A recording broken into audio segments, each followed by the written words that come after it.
2 दिन तले नीलगिरी आम ये भुवनेश्वर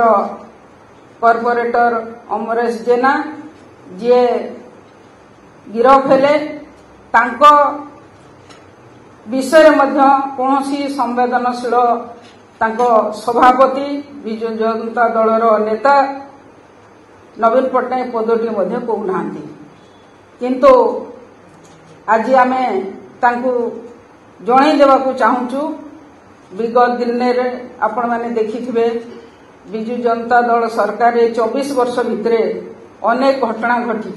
आपण मानक पाखरे से घटना गुड़िक गोटे गोटे सब अच्छी सेमती कांग्रेस 40 वर्ष भितरे आम छोट थिला बेले आम देखिछु छवि राणी ठारू आरंभ करी आपणकर अनेक अंजना केस पर्यंत मु तो निजे से केस गुड़िक आम राजरास्त लड़े करूँ से आम स्टूडेंट थिलु किंतु तार कौन समाधान है कि कौन कले से विषय से माने किछि कही ना। विजु जनता दल केबे सभापति तांकर पदटी हेले कथा कही ना। बेबिना इतिश्री माधवीलता कुंदुली पीड़िता केबे कौन कही केबे से किछि कही ना किंतु आमर मुख्यमंत्री ओडिशा बाहर थिले मध्य से ओडिशा आसीबा खणी एम्स जाई पीड़िता मान को देखी ट्रीटमेंट विषय बुझी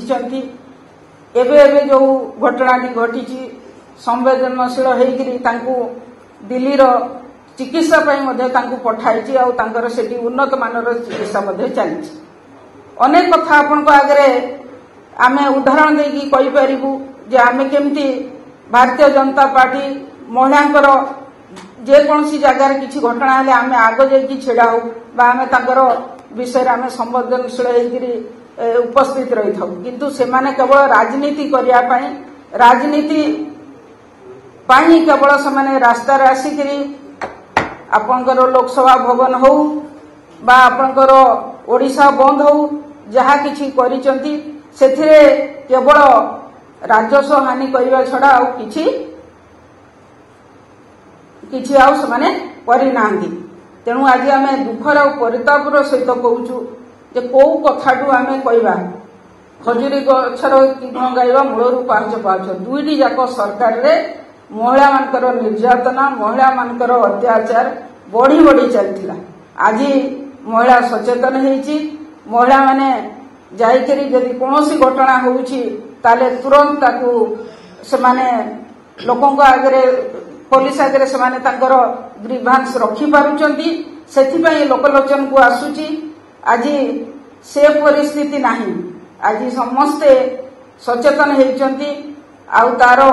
केमती से न्याय पाइबे सेटा भी तुरंत भी गिरफ करा होउछि।